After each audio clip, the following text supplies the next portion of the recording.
It finally happened. Real Madrid got the new man. But the truth is, once all that hype fades out, it all turns into one huge problem. What does he change? Who does he change? Why could this become a bad thing? And why is Xabi Alonso becoming the new Real Madrid head coach not the best idea for the club? It's a lot, but to kick things off, the most obvious downside with Xabi Alonso becoming the new Real Madrid head coach is this.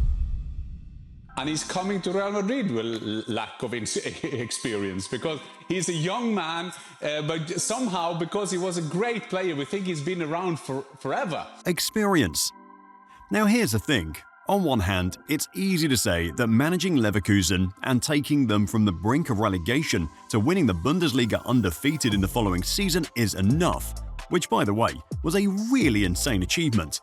And getting to the Europa League final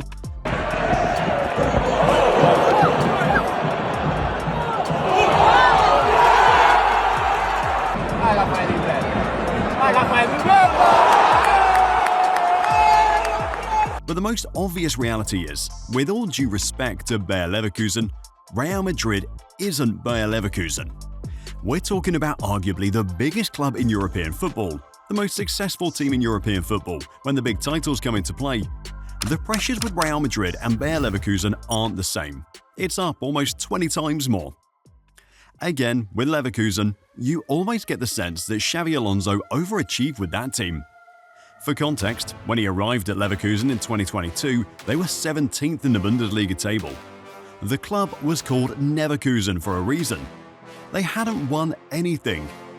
Xabi Alonso comes in and wins the Bundesliga, goes undefeated, and gets the team to the final of the Europa League.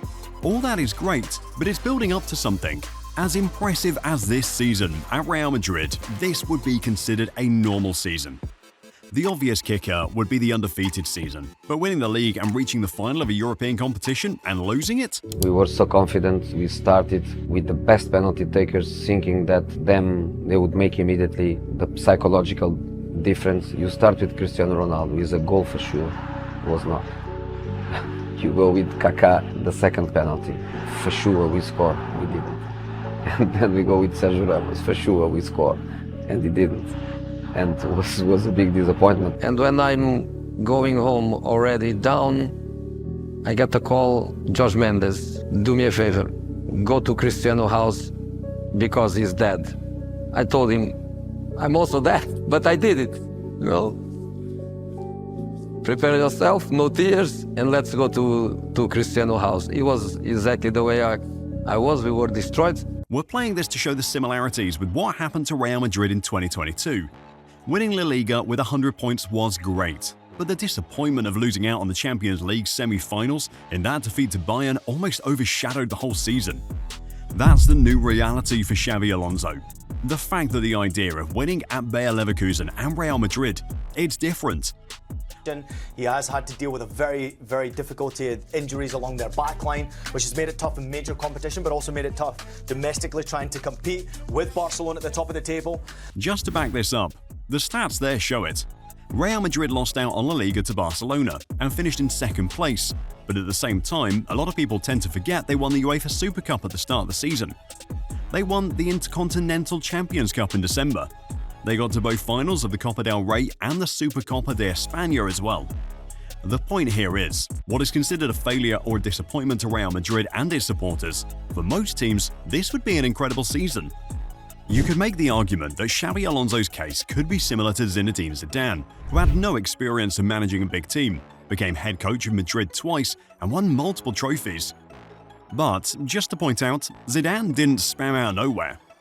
He learned his trade under Ancelotti.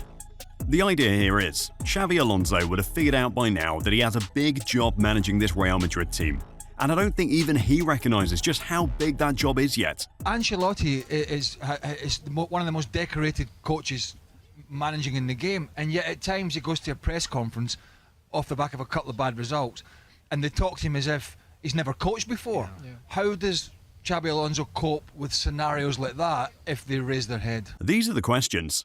The Spanish media is one thing.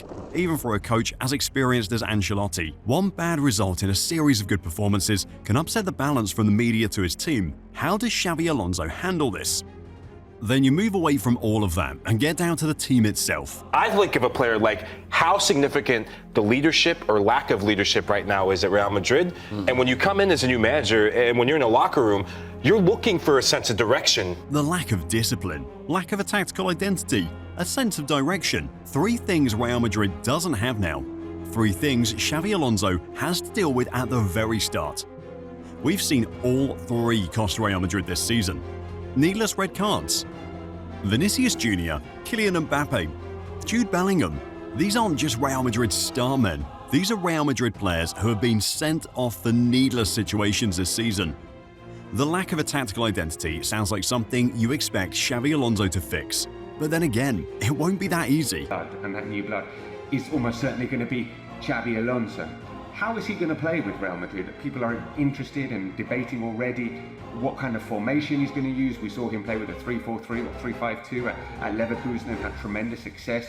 Really interested to see what he does with the fullbacks as well, because we fully expect Trent Alexander-Arnold to sign for. Let's try to dissect all of that then, because it's a lot, but it's also very important in trying to understand what the big problem for Xabi Alonso coming to this Real Madrid team is. The formation?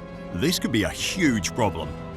The bulk of his success at Bayer Leverkusen came from playing with a 3-4-2-1 setup, which could sometimes become a 3-4-3 or 3-5-2. It's important to note that Alonso at Leverkusen used a fluid setup that meant in-game or in phases of stages of play, that formation could vary. But the basic idea was the use of 3 centre-backs, wing-backs, 2 number 10s and a central striker. Again, all of this is a big problem for Real Madrid. We've already seen him take proactive steps to solve this. Dean Huijsen is expected to join Real Madrid soon in a deal worth over 50 million euros. But even with that, using 3 centre-backs at Real Madrid sounds like a big challenge, and that's because of the events from last season. While it would be unfair to blame any of the players who suffered from this, the injuries Real Madrid had, particularly in defence, were undoubtedly the biggest downfall of that team. Didn't work. The repetitiveness, the relentlessness, and frankly the cruelness with which opponents look for the space behind Lucas Vazquez all season. Now, Lucas isn't a right-back, although he has been for the last few seasons a right-back. Yeah. And it felt like every time Barca took a step forward, Madrid were thinking... It wasn't just fullbacks, it was that defence in general. Eder Militao and Antonio Rudiger, who at some point were the first-choice centre-backs for Real Madrid, are currently out injured. Militao with an ACL injury since last year. Rudiger a couple of weeks back had knee surgery that rules him out for 6 weeks after playing through the pain for months now. And David Alaba is always never fit. They've had to rely on academy talents like breakthrough star Raul Asensio for large parts of this season, and most recently, a new one, Jacobo Ramon. So the idea here is Xabi Alonso's basic idea, which revolved around a recognised back 3. Using this system with a Real Madrid team that has struggled with injuries using a back 2? Unless he's got more signings and possibly promoting even more academy players to fill in the positions, that could be a problem. It's the same in midfield too. Start with the midfield. When we talk about control as well, I think this is in some ways a different kind of control than what we're talking about with Milan. I think with Real Madrid, one of the issues for me is that they don't control the game with the ball. This sums it up. Think about the big games they've managed to win this season, or the games they've scored multiple goals in against the likes of Man City and Barcelona. The only route forward has been through the counter-attack, and that's because they've lacked a tempo-regulating midfielder in midfield. Or to put it up differently, they missed Toni Kroos. That's a problem Alonso knows he has to fix, and being a former midfielder himself in his playing days, he'll know this one isn't as straightforward. Martin Zubimendi was one of the names linked to Real Madrid, and now he's reportedly agreeing to join Arsenal. Midfield is a very important area for Alonso and his tactics as well. Think about the success of his Leverkusen team. A lot of people attribute it to Florian Wirtz as a central piece, but in truth, the glue that held that team together, which might sound weird, is Granit Xhaka. Leverkusen averaged 63.1% possession in that title-winning season of 2023-24. Granit Xhaka's 117 touches per 90 was only bettered by the Ballon d'Or winner from that season, Rodri. Xhaka was second behind teammate Florian Wirtz for the most open play attacking sequence involvements with 206, and the other players near the top of that list, they were attacking midfielders. Xhaka, a deep-lying midfielder. I could drop more stats, but the base idea here is that's the model player Xabi Alonso has to get. a player like this to balance and control the game in midfield. It's one thing to identify the problem. Getting the solution, though? That's an entirely different story. Hypothetically speaking, if he does get the new midfielder he wants in that position, it's worth remembering that the midfield is an area where Madrid has a lot of players. Jude Bellingham, Federico Valverde, Aurelien Tchouameni, Dani Ceballos, Eduardo Camavinga, Arda Güler, Luka Modric. That's 7 players. Add whoever this new signing could be to the mix, and that's 8. The system Alonso used oftentimes was a 2-man pairing in midfield. Yes, Real Madrid does have a lot of competitions coming up throughout the season. And yes, there could be injuries that mean squad depth could be key. But even at that, 8 players fighting for what, at least on paper, could be 2 starting slots?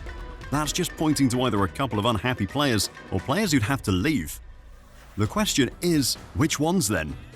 Alonso's ideas at Leverkusen, the beauty of the team if you like, made use of 2 advanced or attacking midfielders with a recognised striker behind them. This could, actually scratch that for this system, this will be a problem. If he does change tactics, it's all good. If he doesn't, the only players who could realistically play in that number 10 slot would be Arda Güler and Jude Bellingham. Real Madrid have got to recognise number 9, a player whose position that is, and that's Endrick. But using the 3 players we've just mentioned, as good as it sounds, also means him risking leaving both Kylian Mbappe and Vinicius Jr., as well as players like Rodrigo and Brahim Diaz out of the team. That's a problem. Then you come down to what he has to do with the attack. How he has to get the best out of players like Mbappe and Vinicius Jr. If he does change tactics, do they go with a front 2, or sign an actual right winger? Changing tactics means creating a custom formation for that Real Madrid team, which won't be an easy thing to do. In all of this, we have to talk about the fact that the pressure on Alonso starts the day he signs that contract. Xabi Alonso will be heading to Real Madrid and will be in charge for the FIFA Club World Cup. As soon as we get official confirmation from Real Madrid about the exit of Ancelotti. La Liga? Pre-season friendlies? Take all of that off the table. Xabi Alonso's tenure at Real Madrid is expected to start with the Club World Cup. And given the season Real Madrid has had, it seems now like the club needs this competition a lot more to salvage something, prove some sort of point, and that's what Xabi Alonso has to deal with. Truth is, the Real Madrid job is unforgiving. As talented as Xabi Alonso is, all of that goes out the window once he becomes Real Madrid's manager, because that tenure will be based on results, as it has been in recent years. Do you think Xabi Alonso will succeed as Real Madrid's new head coach? Or will the responsibilities of the job become too much for him? Let me know in the comments below, and don't forget to hit that like button and subscribe to Matchday Moments as well.